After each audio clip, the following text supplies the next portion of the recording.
tell if he's going to make a move. He's going to have to do it now. He tries it downstairs, but will run out of racetrack in time. Rick Eckert has won the Masters 75. Rick Eckert needs only one more circuit around this track to have won 2 in a row, but more importantly, 2 of the 3 races necessary to win the Great Northern Challenge. And that means if he gets the checkered flag coming off of 4 in good order here, which he will do, that means he can win $100,000 at Cedar Lake Speedway in just a couple of days. The tension in the Eckert camp has been building at the USA Nationals as they get ready to go for the Great Northern Challenge $100,000 bonus. But 3 years ago, while leading this race, look what happened. So what story will be written in the win today? Will it be a repeat of this or this? The answer is next.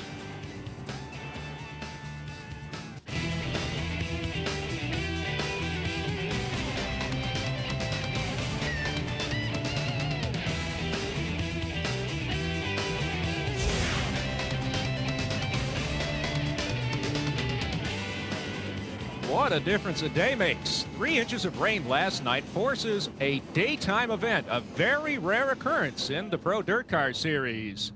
The feature cars are on the track hot lapping for the 100 laps that will make up the running of the USA Nationals. Mark Allen, along with Roby Helm and Doug Bland, happy to have you aboard. And Roby, this daytime race kind of changes the whole dynamics. Let's first of all talk about the racetrack itself.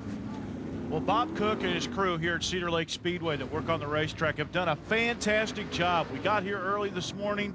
The track was really muddy, but they have worked that track in, got it packed down, and I think we're going to see a great race today for a daytime race. And the cars that are out there now hot lapping, these are the cars that are set for the feature outside of the Consi drivers, and we'll be showing you that action in just a moment. Obviously, one of the major stories that we have to cover here is Rick Eckert going for the $100,000. So how do the other drivers in the pits assess his chances? They all think that Rick has a real good chance of picking up this bonus and the win here today because he won the Masters earlier this year at Cedar Lake Speedway. Plus, he ran on Friday night in one of the local WISSOTA late model cars just to get some extra lap time. So he's trying to get all his ducks in a row, but everything he learned Friday night is out the window because this is going to be a daytime race. And except for the hot laps, nobody's going to have any lap time on this track at all to speak of. Let's go to Doug Bland, who's the 3rd member of our announce team who talked to Rick earlier. Is it going to be much harder today in the daytime conditions than it would have been last night? It's definitely going to be a lot trickier. The racetrack, nobody knows what to expect. You know, if we'd have raced last night, it would have been similar conditions to what we raced here in the past. I haven't raced here in the daytime, so, and then it's awful wet track conditions for a daytime race, so I'd say it's going to be probably a little rough, a little exciting. The fans will get their money's worth. I'd say us drivers are going to have to work hard at it. Now, you conquered this track 6 weeks ago. We're going to add 25 additional laps to the race. Do you think that's going to be a big aspect of things? No, I don't think the 25 extra laps is a problem. You know, we've run 100-lap races here several times. I don't think that has anything to do with it. It may play into some tire choices, you know, on what we may be able to gamble a little on tires through being as wet as the racetrack is. So we'll have to wait and see here what everybody's going to do. Any nervousness here with $140,000 on the line? No, there's not really. It's not your money till you win it. So we still got a shot at it, but we haven't won it, so I haven't spent it yet. Well, drivers like Donnie Moran have to work their way into the field yet. In the first consolation race, he is starting way, way back. And remember that only the top 3 are going to transfer to the feature, so he has got a lot of cars to pass. The racetrack, though, is still very good. Still a lot of moisture in it, which is what we were hoping would happen. Moisture in the surface means we'll have multiple racing grooves, but Donnie Moran, well, I'll tell you what, he had a very difficult time, as did a lot of drivers. We're showing you a little bit of action from the heat. He's able to pick off a couple of positions early. This was pretty much the story of his efforts in that QPI Tools Dirt Ripper car. He just couldn't get past people. Well, look what happened here a little bit later. Folks, watch the upper right-hand corner of your screen. Jeep Van Warmer backs into the wall, goes up over the top, and he's in the parking lot. And that put us under caution. And when we come back, we'll show you more of the first Consi and the second Consi to set the starting field for tonight. Donnie Moran still an awful lot of work to do if he hopes to make the feature. This race brought to you by Lucas Oil, the official lubricant of UDTRA, by Advance Auto Parts, the best part is our people, by QPI, tools that outlive you, and by American Diecast Company, the dirt racing diecast people. We're looking at the onboard camera from Donnie Moran's car. He's got to pick up 3 positions, currently running in the 6th spot, but when they went back to racing on the white flag lap, he was outside the top 3. Instead, it was a battle for the victory of the Consi between Billy Moyer and Jimmy Mars. When's the last time 2 drivers of this quality had to go through the Consi just to make the feature? Moyer's going to have to start back in the 17th position. The second Consi, Ray Cook, top 10 in series points in that 53 car. Also on the outside looking in. Up at the point on the last lap, it was Shannon Babb who got to the checkered flag first to earn the 18th starting position. A couple of minutes ago, Doug Bland caught up with tonight's pole sitter, Brent Larson. In only his 4th career UDTRA start, 25-year-old Brent Larson will be sitting on the pole today for the USA Nationals 100. Brent, you're a local favorite here. Do you think this is going to have any advantages in tonight's race? I think it's going to help us some. We're in a little different circumstances here with the day race.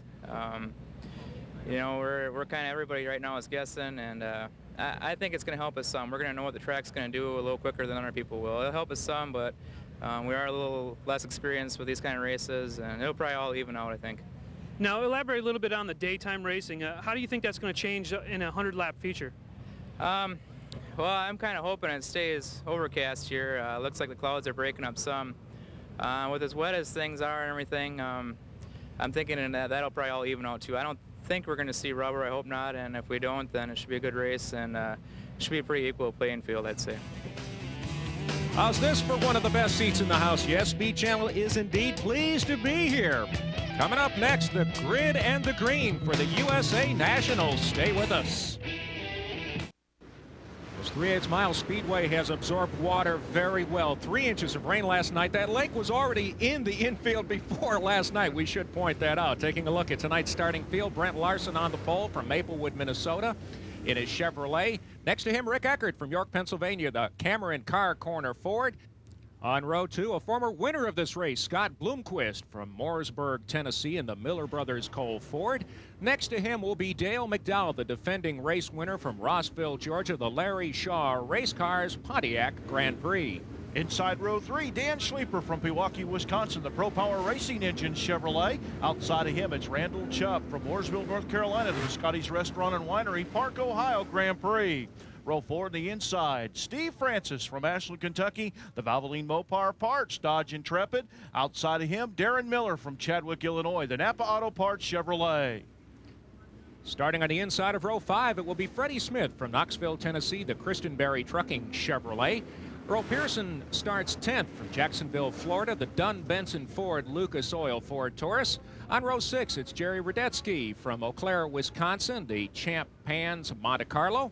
And Rick Auckland will start 12th from Zanesville, Ohio, the Ostrom Painting and Sandblasting Pontiac. Inside row 7, it's Randy Cordy out of Highland, Illinois, the Mid-Continental Fuels Pontiac. Alongside him, Brian Burkhofer out of Muscatine, Iowa. He's in the Daufelt Transport Grand Prix.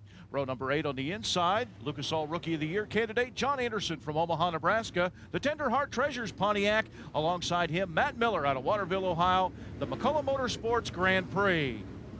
And advancing to the feature through the Consis, Billy Moyer from Batesville, Arkansas, the Petroff Towing J&J Steel Ford.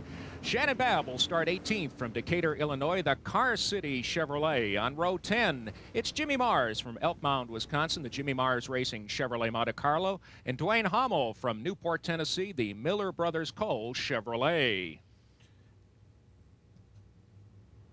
Row 11 on the inside, it's Kerry Hansen out of Spencer, Wisconsin, the Pro Power Racing Engines Ford Taurus. Alongside him, another Wisconsin driver, Pete Parker out of Kaukauna, Wisconsin, the Potawatomi Bingo Grand Prix. And our 2 provisionals back on row 12, pair of Lucas Oil Rookie of the Year candidates, Billy Ogle Jr. from Knoxville, Tennessee, in the Calhoun's Restaurant Chevy. Alongside him, Shane Tankersley out of Morganton, Georgia, the Tankersley Motorsports Pontiac. And Ray Cook in the Youngblood Construction Car Top 10 Series points could not make the show. That will hurt him in the overall season standings a bit, as Rick Eckert has what we could say is a comfortable margin in points, but by no means is it clinched. And Billy Ogle Jr. is the top rookie so far. He has cracked the top 10 in the Lucas Oil Rookie of the Year standings. Ogle on top of those standings, as you might expect, but Shane Tankersley and John Anderson made the feature. Real interesting to see what's going to happen with that. The field is set to go. 24 drivers going for a $40,000 winner's check. Rick Eckert's got 100,000 reasons more to want to win this. The green flag is out and we are underway at Cedar Lake Speedway. And right from the get-go, our pole sitter Brent Larson has jumped to the point, but caution flag is already on the speedway. There are two issues here from what we understand from race control. One is this: we have a wreck in turn one. Billy Moyer and Billy Ogle Jr., our Rookie of the Year candidate, tangle at the back of the field. But the reason the yellow was thrown initially was Brent Larson jumped the start. Let's take a look and replay what happened here, Roby. You see Brent Larson picking up the throttle a little bit early on Rick Eckert before they got to that starting cone on the front straightaway. That will move Scott Bloomquist up on the pole, and Brent Larson will be penalized one row to the inside of the second row. That is probably the last thing Rick Eckert wanted to see, as he gives him a little bit of a nudge and loses second place to Dale McDowell. Scott Bloomquist out on the point. McDowell settles into second. Eckert running the high line, getting a challenge down on the inside. But he will hold on to the third spot over Randall Chubb. Rick Eckert, if you're just joining our telecast, has a chance to win a $100,000 bonus for winning 3 of 5 designated races, the Great Northern Challenge put up by the Kaufman family. But back up front, these two drivers don't care about that. They want the points. Scott Bloomquist and Dale McDowell have both won this race before. Well, Rick Eckert probably wishes he could have that start back. A lot of the times the preferred starting spot is the outside of the front row. Scott Bloomquist got the whole shot, slid up in front of Eckert at the start. Eckert had to back out of the throttle, and that enabled Dale McDowell to move underneath him. So Rick Eckert going for that $100,000 bonus. Also keep in mind, this race pays $40,000 to win. So he's looking for a big payday today, but he's back in the third spot as we see the pole sitter, Brent Larson, who got penalized. He's dropped back into the 7th spot, getting challenged by Freddie Smith with a 0-0. Back up front, Scott Bloomquist has led every lap so far. These are two campaigners that know how to conserve tires for the long haul. A lot of the races on the Pro Dirt Car Series calendar are 50 or 75 laps. This is a 100-lap race, so tire management will be an important issue as they are already beginning to overtake slower cars. McDowell's going to look downstairs, see if it'll work there. He won't slide job, and look who's right behind him. Rick Eckert has caught second place as they are now working the leader. Scott Bloomquist working his way around our top rookie candidate, Billy Ogle Jr., in his Calhoun Restaurants sponsored entry. Scott Bloomquist threw the slider on Billy Ogle Jr., got around him. Dale McDowell went around the outside. One thing to remember, Mark, is we talk about tire management and the length of the race being 100 laps instead of 50. Also throw in there, this is a daytime race. These drivers don't run that much in the daytime. Most of their races are at night, so you're looking at completely different track conditions, and that's really going to come into play on tire choice. Bloomquist, the series all-time wins leader. Dale McDowell rapidly climbing that list. We're clean and green since the second start, and we'll be back.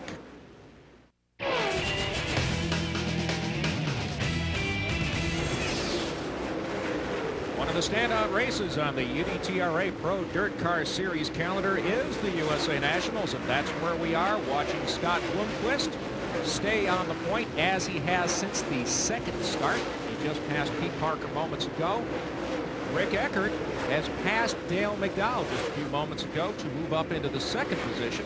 McDowell, the winningest driver in the series so far this season, running in the third position. Randall Chubb in the 114 right behind him in fourth. But already the margins are opening up just a little bit here as drivers are still doing a little bit of groove searching. Roby, right now the fastway does seem to be around the top of the track.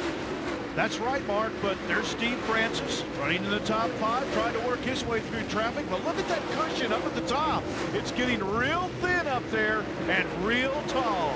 Freddie Smith trying to run down the S9 of Dan Schlieper, a Wisconsin driver, a former UDTRA Rookie of the Year. Driver who has been to victory lane as well. There is Shane Tankersley, one of the other Rookie of the Year candidates, having a better night than Billy Ogle Jr., who crashed in the first lap. Our pole sitter Brent Larson dropping back through the field. He was the pole sitter for the very initial start of the race, but then jumped the start, was penalized a row. Started third and has been drifting back since. There's the Lucas Oil sponsored entry of Earl Pearson Jr., who just went to victory lane here recently at Dixie Speedway.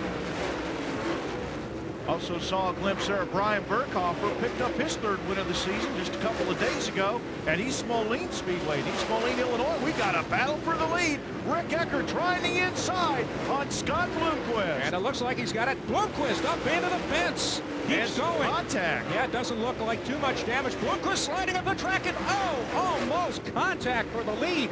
And Bloomquist gives up second to McDowell, who charges hard into turn 3. He drifts up the track. Here comes Bloomquist.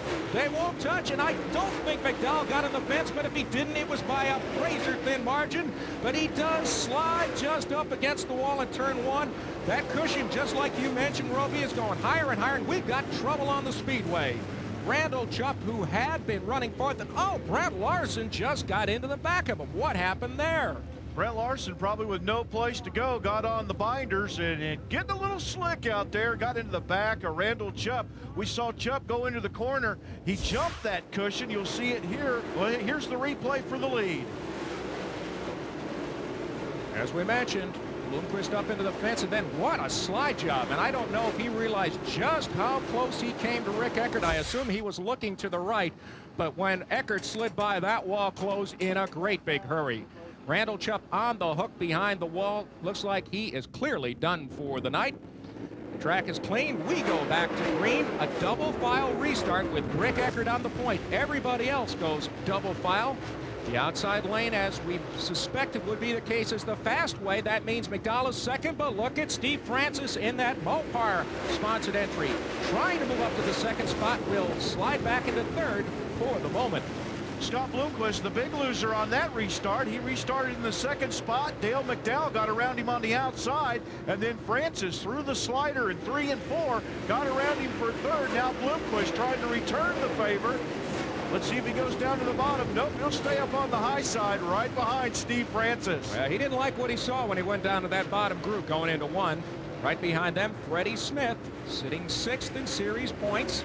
Dan Schlieper putting the move on him, and it makes a pass. Trouble in 4. We've got 3 cars involved.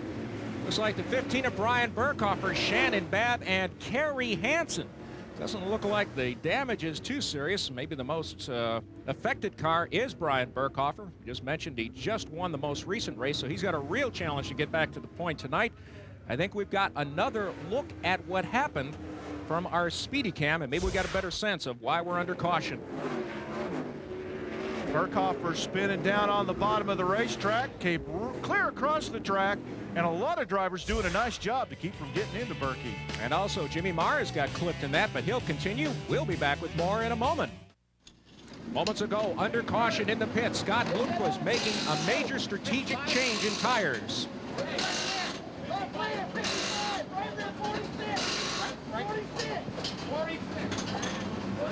And Scott Bloomquist yelling orders to his crew. He wants the 46 compound on the right rear of the 0 car. And what will that do, Roby? Well, that'll give him just a little bit softer tire. He might have had a 55 on there, but a 46 will give him a little more traction. Our next television race from Cumberland, Maryland. Beautiful part of the country. Leaves will have turned, and you will definitely want to be with us as the season winds down. Back under green, Rick Eckert almost up into the fence. Steve Francis up to second. Steve Francis in the Mopar Parts Valvoline Dodge got a good restart as he was up on the outside, got around Dale McDowell to take over the second spot. And Dan Schlieper is sitting in the 4th position just behind Dale McDowell. Dan Schlieper having a good steady run. He's moved up into the top 5 in that number S9 car, the Pro Power Racing Engine Chevy. Directly behind him is the 32 of Darren Miller, also having a strong run. Qualified well, went through the heat races in good order, and is having a strong performance so far tonight. We got a long way to go. So who's at the front now does not necessarily reflect who will be on the point at the end of the show. Rick Eckert's got $141,000. Oh, man, look at that. Jimmy Mars out of the park in turn 1. The second time tonight we have seen a car leave the racetrack. Our pole sitter Brent Larson not part of that. Jimmy Mars coming out of the car. He is just fine. I doubt the same can be said for his machine. Let's take a look at what happened. Well, we said that cushion was getting awful thin and piling up. Jimmy Mars jumped that cushion, got into the wall, and that launched him up over the top.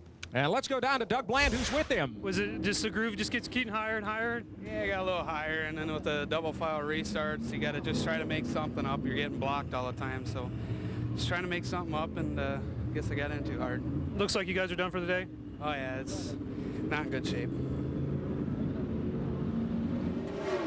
As we just mentioned, this is the second time it's happened tonight, Roby. Here's what happened in the first consi. There's Jeep Van Warmer going up over the wall as he jumps the cushion. The wall not that high here at Cedar Lake Speedway. Mars did it, and Randall Chupp almost went over the wall in his crash earlier in the race. Well, folks, let's remind you of what happened here a few years ago. Rick Eckert was on the point then. He's on the point now.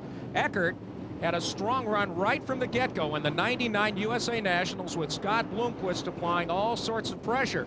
Eckert led most of the race. In fact, he led all the way past lap 80. But then a dramatic moment, a $40,000 mistake. Here's what happened to Eckert. Gave up the point and any chance at victory. So you know that is somewhere lurking in the back of his mind. He talks about it and he's philosophical about it, but he has not forgotten about it. Well, $40,000 is a lot of money. He's got a lot more than that at stake here today.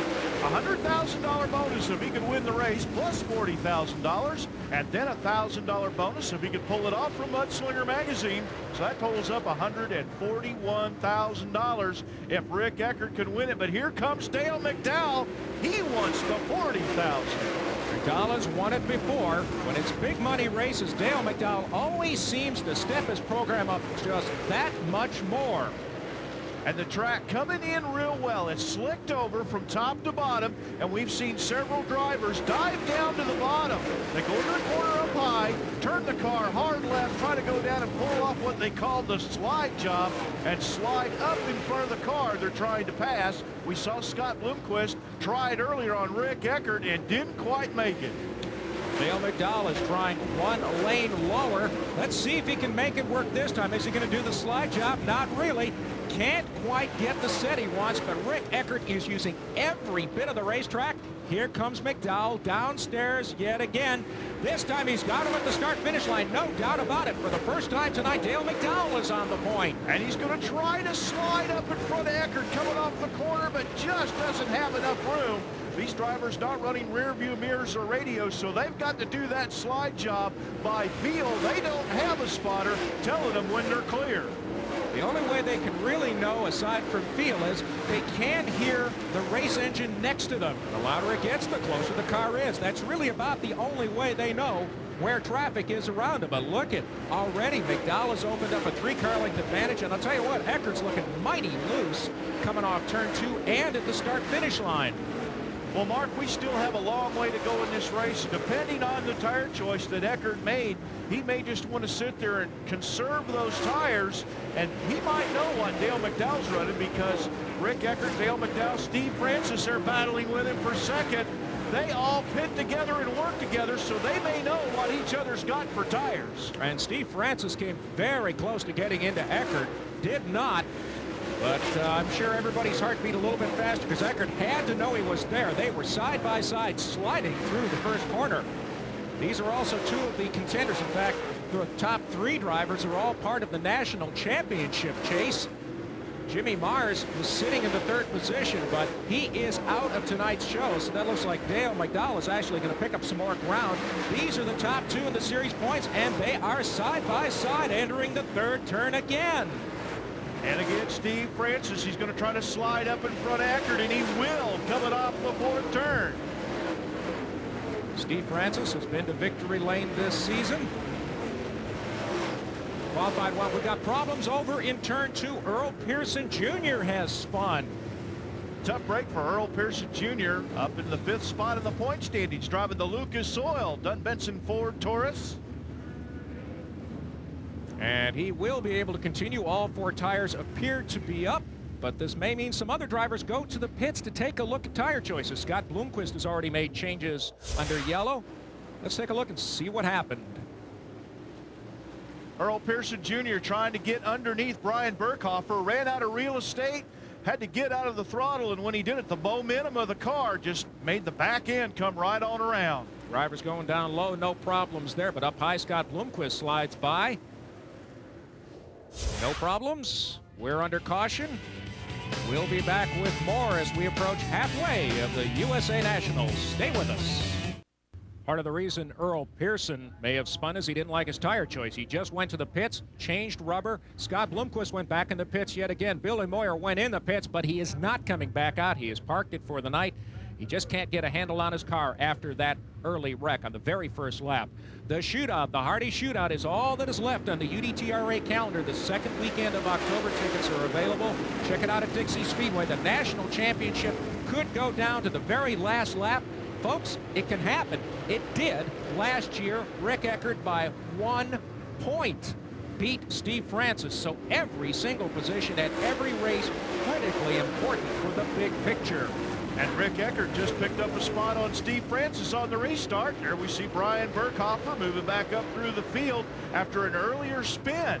Well, we got a little bit of good old-fashioned dirt track racing. Here I am. Get out of the way, Dan Schleifer says. Freddie Smith says, well, you're going to have to work a little bit harder for it than that.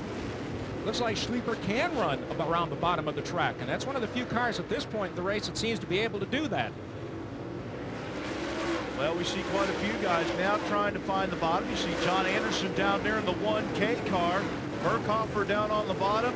I think we might be seeing the dreaded bottom groove coming in. The top, as we said very early in the race, was getting very thin.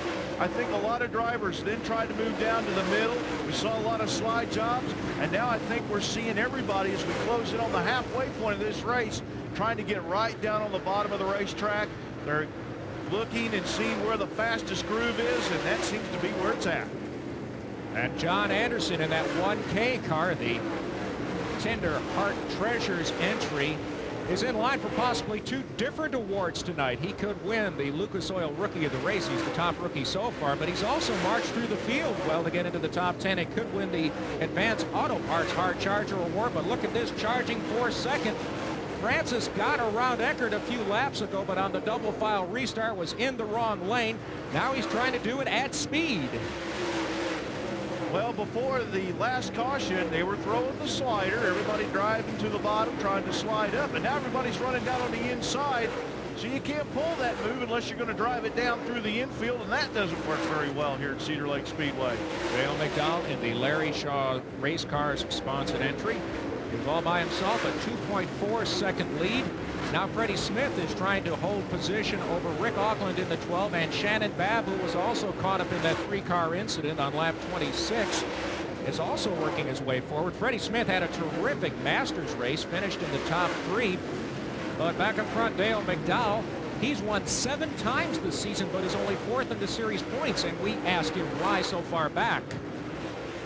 Those other guys have really been consistent, along with a lot of them in the top 10 been really consistent, and consistency is the point battle, you know. So we need to work on our you know, our program on the little bitty things that's happening, but it's going to happen, you know. So it hasn't caught up with you know, with Rick and Steve yet, but it may not. The year that I won the championship, we completed all but 12 laps for the whole, you know, entire year. This year we're already down from that. Well, the long campaign, 8-month season, it is indeed all about consistency. But part of that, too, is that Eckert, as he mentions, and Francis have had tremendous seasons. Not only consistent, but always consistently up front. That's right. You look at the stats coming into the race, and both Eckert and Francis up there with a lot of top 5s and a lot of top 10s. In fact, Eckert has completed all but 2 laps. There we see Steve Francis got some of the sheet metal that's actually plastic down on the bottom of the door, dragging on the racetrack. Should not cause a problem, but it may be a little piece of metal that holds it on there. Could be getting into that left rear tire. We'll have to keep our eye on that. We've just passed the halfway point, and Dale McDowell looks like he's in the best position of anybody to win the $40,000 winner's check. Stay with us. We'll be back with more in a moment.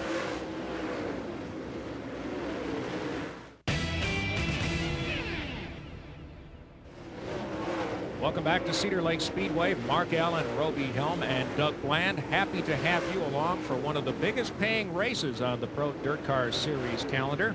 There's $40,000 to the winner of the race, Dale McDowell. Looks like the guy who's got the best shot of capturing that big paycheck tonight. But if you're just joining our telecast, Rick Eckert, who has been battling hard to stay in the second spot, also has an opportunity to pick up a $100,000 bonus for winning the Great Northern Challenge, 3 of 5 designated races in the north central part of the country. That's only if he can win the event. And right now, he has not been able to make up any ground on Dale McDowell over the last 10 laps or so. Well, Rick Eckert led early in the race, got by Scott Bloomquist at about the 20-lap mark.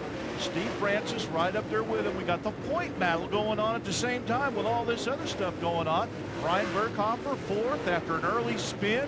He's doing a great job in the 15B car. Darren Miller out of Chattanooga, Illinois. He's a lap down in the Napa Auto Parts Chevy.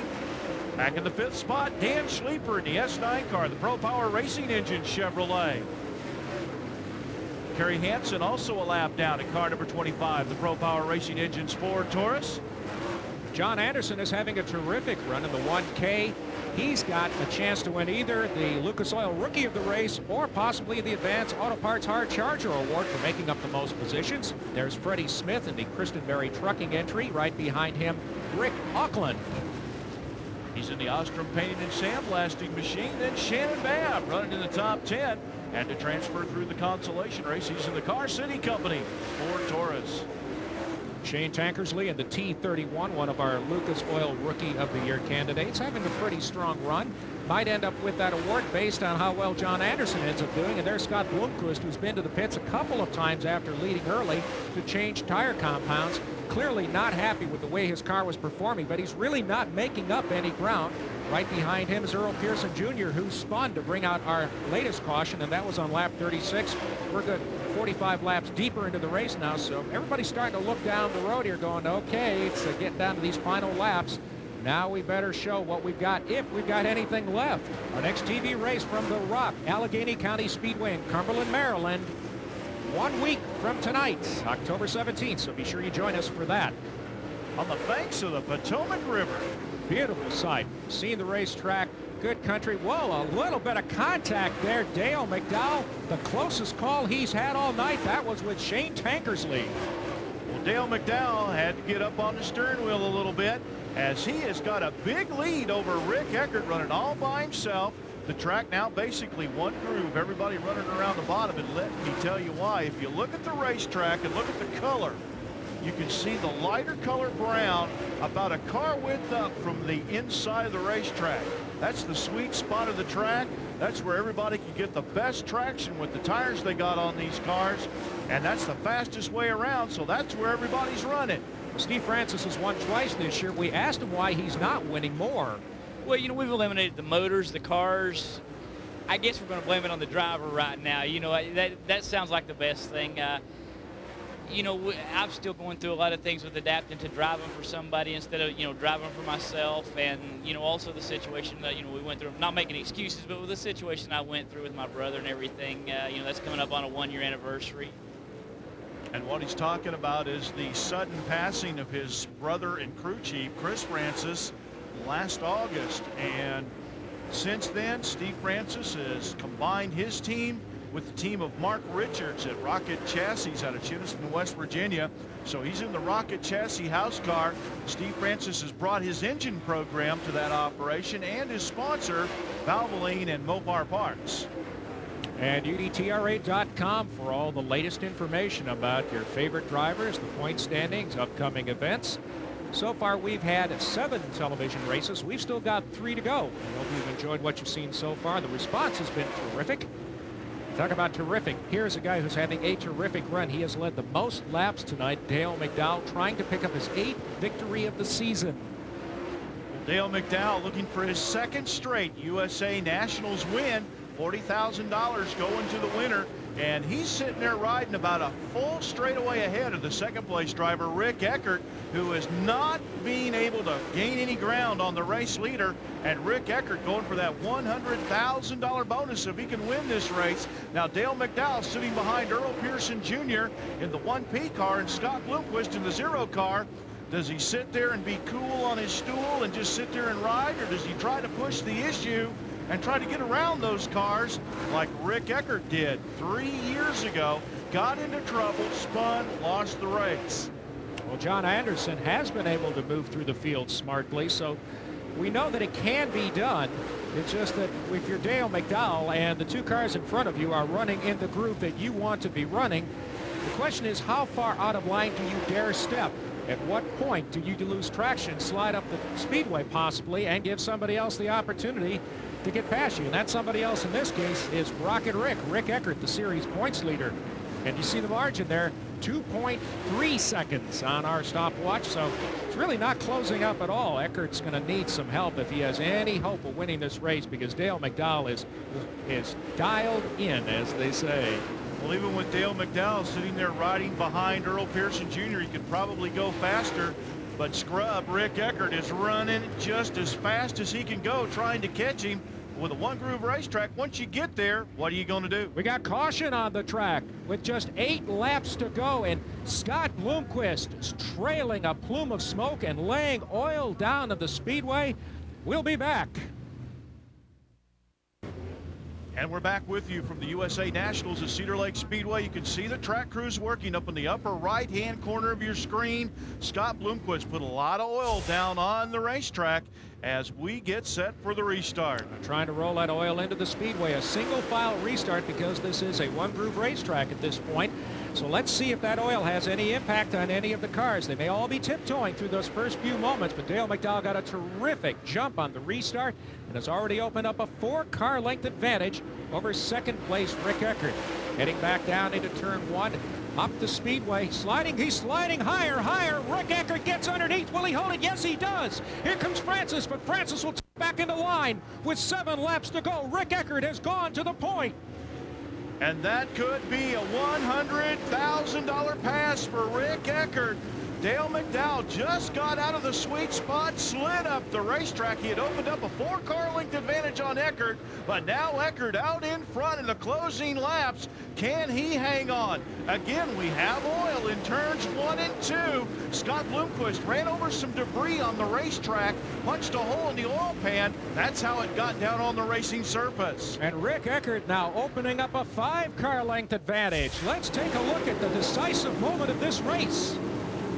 McDowell overcooks the first turn, gets in high, slides up the banking. That opens the door for Rick Eckert to slide underneath and take the lead as and Eckert slips up the track in turn 2, but he hangs on. McDowell can't get back by. If McDowell had been close enough, he might have tried to make the move, but he was just too far back.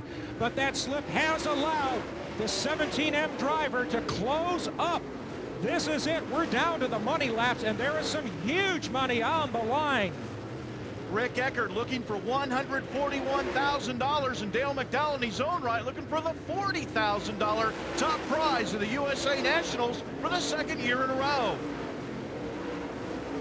Rick Eckert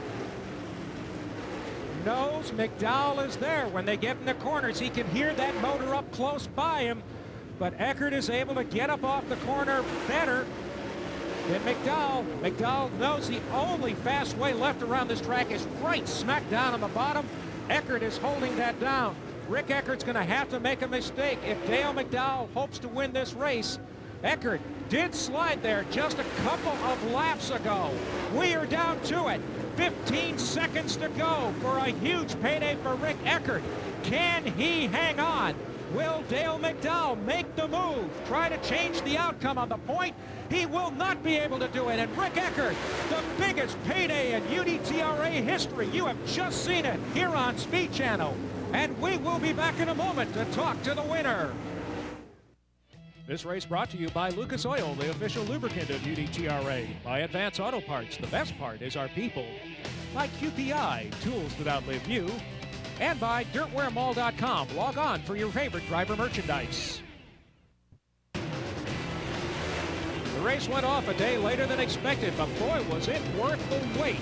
Rick Eckert pulls off a huge victory here at Cedar Lake Speedway. He is out of the car holding up just the winner's check, but there's another $100,000 he's just won. Let's go down trackside to Doug Bland. Way to go. Come on down. Rick, all we can say is wow. The richest day in UDTRA Pro Dirt Car history, $140,000. How's that feel? That's great. That's great. We got off to a terrible start there. And we rebounded, got back to the lead, and the racetrack rubbered in the bottom, and Dale found it before we did. We got back down there, and somebody dumped a bunch of oil down at last caution, and Dale was trying to tell him not to go back green, and he got that loose stuff getting in there and just skated enough, and I could get up beside him. Once you get beside somebody, the way the racetrack was there late, you just drive right by him, you know. So I just concentrated on staying right against them tires. At what point did you realize that the track was going to rubber up and you had to get to the bottom? Well, it was too late. I was still up there flailing around the top, and Dale drove by me down there at the bottom, and I thought, well, I'm in trouble. So I couldn't get to the bottom. Steve got by me, and then on a restart, I got back by Steve on the top there and got me a shot back at the bottom. Rick Eckert remains the point leader and takes home $140,000. Congratulations, Rick. It was oh so close for Dale McDowell. One slip at the wrong moment, but still comes home second. Francis, Burkhofer, and Schleifer are your top five. John Anderson will be the Lucas Oil Rookie of the race in sixth spot, followed by Freddie Smith. Shannon Babb with a good run, coming up from the back of the pack up to 8th. Gary Hansen managed to come back from a three-car incident to finish 12th. Scott Bloomquist, who led early, had tire problems, and the best he could do was 15th. Pete Parker in the 16th spot, followed by Dwayne Hommel, Brent Larson, who started the race on the pole, Billy Moyer, and then Randy Cordy in 20th. All of these drivers out of the race for either mechanical or incidents. Let's go back to Doug. Dale, I thought you had your second consecutive USA Nationals victory there. What happened? Well, Scott Bloomquist had a leak there. I don't know if he had burst an oil line or what there, and we didn't get it ironed in quite good enough. And I ran through it and had plenty of traction, and then when I got down here in this corner, I had a little bit of the dust and the oil mixed, and I slipped out a little bit, and Rick was able to get under me. And then a couple laps later, he did it. I just wasn't able to get completely back under him. But, you know, it was a good run for us. We swapped the lead all day and left, you know, come out here in one piece, and maybe I can talk him into buying me a steak. He won that big bonus, and my congratulations to those guys. They deserve it, and maybe they'll get a steak dinner out of it anyway. It seemed like you found the bottom groove quicker than everybody else. So at what point did you realize that's where I need to go down? Well, I moved up on the top, and it got a little bit slicker as far as the tail skating out just a little bit further. So on a restart, I moved to the bottom, and I made a little bit of ground on them right through the center. And when I did that, I just kept working the center there, and Rick stayed up top there. But he was leading the race. He didn't know, you know, he didn't have anyone to gauge off of. So, you know, I felt like I had a break getting by him, and then he got a break getting by me, you know. So it all works out. Driver who had to work hard today for his money, John Anderson, who finished in the top 10, and by doing that is our Lucas Oil Rookie of the race. Let's hear his thoughts. You put one heck of a run out there with pretty tough conditions. How'd you do it? Well, I wasn't real good at the start, just rookie, you know, and got going there in the middle of the race, and it paid off for me. So I was real happy with it. I've been in a few TV races, and my sponsor, Jim Leonardo, keeps kidding me about a money shot. Hopefully this will do it for him, but it was a good run. Phew, we're excited. Always got to take care of those sponsors. The Advance Auto Parts Hard Charger Award today. Also a rookie, Shane Tankersley, who's with Doug. Shane Tankersley, you're the Hard Charger, Advanced Hard Charger Award winner. Tough conditions out there, but you made a lot of passes. How did you do it? Well, we passed a few cars, and they had several bad wrecks. We gained a few spots just by survival. But everybody's kind of fought with the weather all weekend. Finally got to race in today, and it kind of hurt the racetrack. It was hard to race, hard to pass, but it ended up all right. I mean, we gained 10 spots. I'm happy. First time we ever been here. And taking a look at the series points, Jimmy Marr's problems early on allowed Dale McDowell to jump up to the third spot in the series standings. The second 5 drivers, Billy Ogle Jr., still the top rookie driver and still in the top 10. Well, what a race it has been. A historic day for the Pro Dirt Cars Series. Action at both ends of the Speedway and beyond the Speedway. And don't forget, Cumberland, Maryland, the next stop on the UDTRA Pro Dirt Car Series TV schedules here on Speed Channel. So that's the story from a historic day at Cedar Lake Speedway. For Doug Bland and Roby Helm, this is Mark Allen. Thanks for watching. We'll see you next time.